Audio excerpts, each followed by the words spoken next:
En 1776, los colonos instalados en la costa este de Norteamérica, organizados en 13 colonias, quisieron dejar de ser ingleses. Este año firmaron la Declaración de Independencia y anunciaron al mundo la creación de una nueva república y se dispusieron a defenderla con las armas, frente a uno de los mejores ejércitos de la época, el ejército de Su Majestad Jorge III. Conviene recordar que las 13 colonias fueron fundadas por el Imperio Británico entre los siglos XVI y XVII. Estas colonias eran Massachusetts, Nuevo Hampshire, Rhode Island, Connecticut, Nueva York, Pensilvania, Nueva Jersey, Delaware, Maryland, Virginia, Carolina del Norte, Carolina del Sur y Georgia. El detonante principal de la revolución de las 13 colonias lo encontramos en las medidas que impuso la corona británica tras la Guerra de los 7 Años. Se denomina Guerra de los 7 Años a una serie de conflictos internacionales por el control colonial. Los dos principales oponentes fueron Francia y Gran Bretaña. La guerra se saldó con victoria británica, pero el precio fue muy alto. La corona estaba muy endeudada. ¿Y qué hacen los gobiernos cuando se endeudan? Subir los impuestos. Y los que salieron más perjudicados fueron los colonos ingleses del norte de América.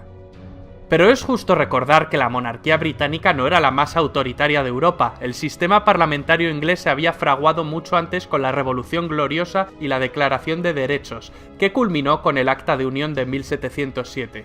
Este sistema de corte liberal fue el primero en reducir el poder del monarca y marcó un ejemplo para el resto de las naciones-estado modernas que todavía andaban en el absolutismo. El sistema parlamentario inglés supuso una oleada de liberalismo que puso en crisis el antiguo régimen. La vida política de las colonias se desarrolló con cierto grado de autonomía, creando sistemas de gobierno propios, pero la guerra modificó radicalmente el panorama anterior.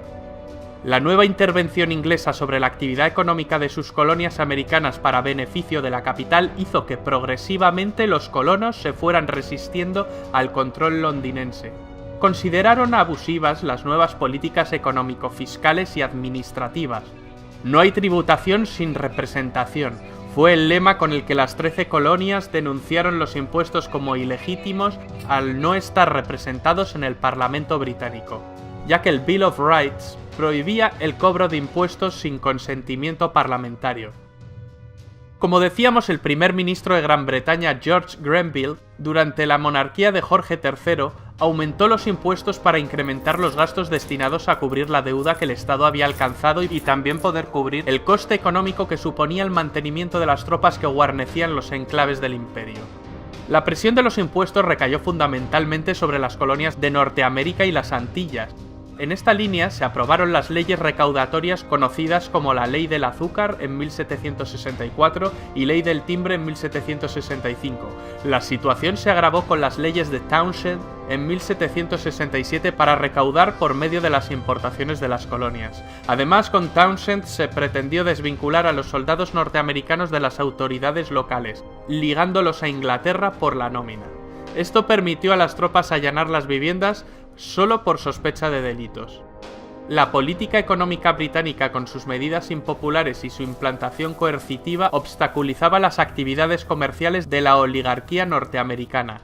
Se organizó una asociación de patriotas que defendía los derechos de los colonos frente al abuso británico, llamada Hijos de la Libertad. El grupo estaba liderado por el ideólogo y referente intelectual Samuel Adams y por el comerciante John Hancock.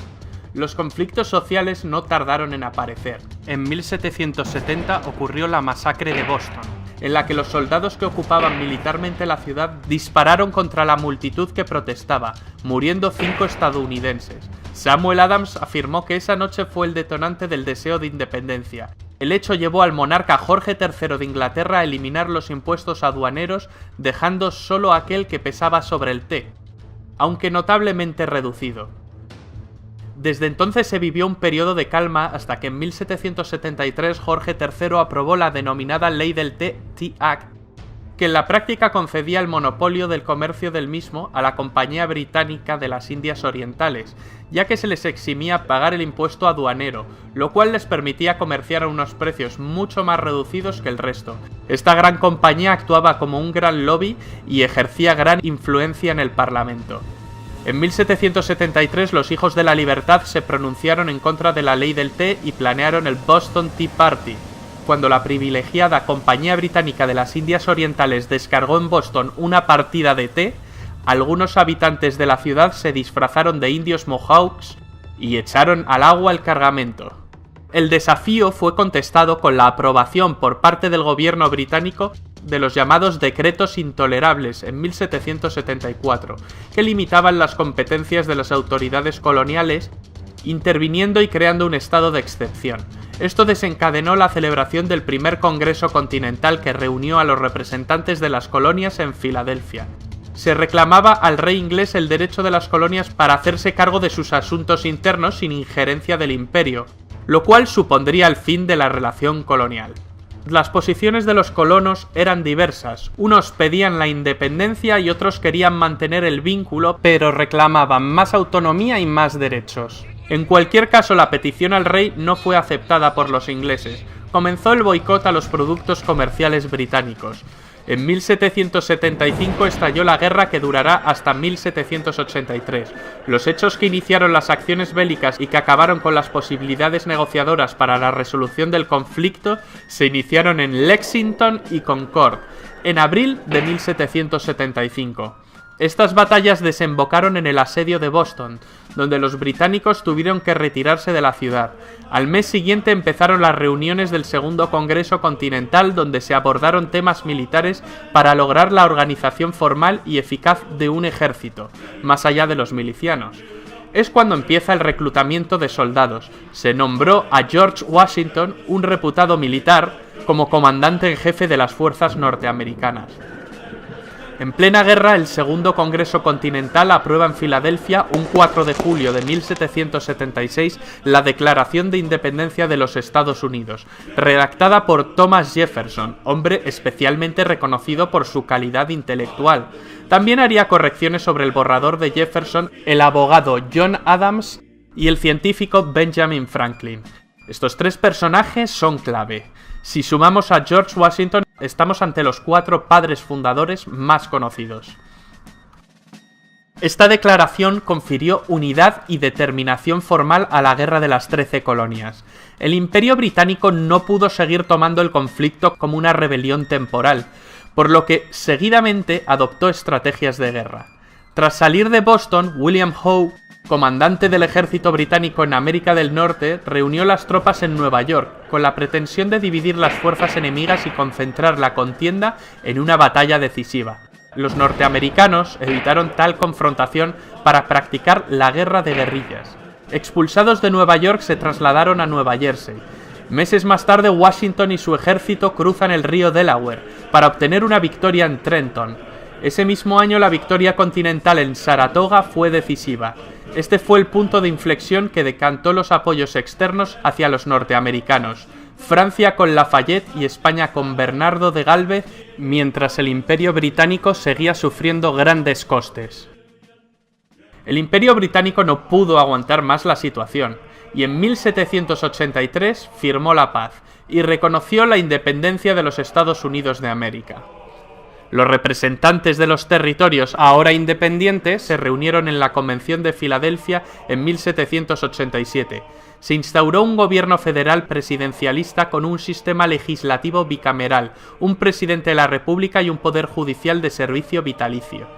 Lo que en un principio fue una discusión para la reforma de los artículos de la Confederación por el Segundo Congreso Continental desembocó en la redacción de la Constitución de los Estados Unidos, ratificada por el pueblo en convenciones en cada estado, con el nombre de Nosotros el Pueblo, We the People.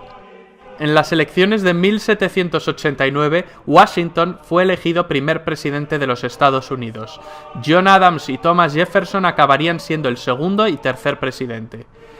¿Cuáles fueron las consecuencias de la independencia de Estados Unidos? Las principales fueron la Revolución Francesa y el proceso emancipador de Latinoamérica. La Revolución Francesa.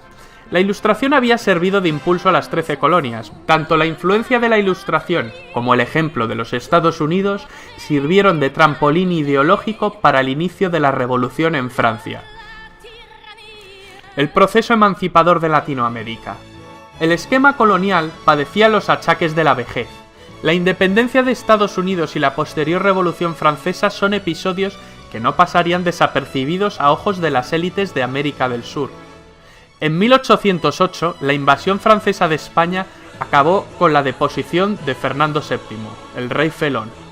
El hermano de Napoleón, José Bonaparte, se hizo con el trono español. Ahora las colonias españolas eran dependientes del hermano de Napoleón, a quien encima le crearon fama de alcohólico. ¿Acaso esto no era motivo suficiente para emanciparse? Fernando VII acabaría recuperando el trono tras la Guerra de Independencia Española contra el invasor francés, pero la reinstalación del absolutismo no sintonizó lo más mínimo con los vientos liberales que soplaban. El argentino José de San Martín y el venezolano Simón Bolívar acabarían liderando la causa independentista de las colonias españolas de ultramar.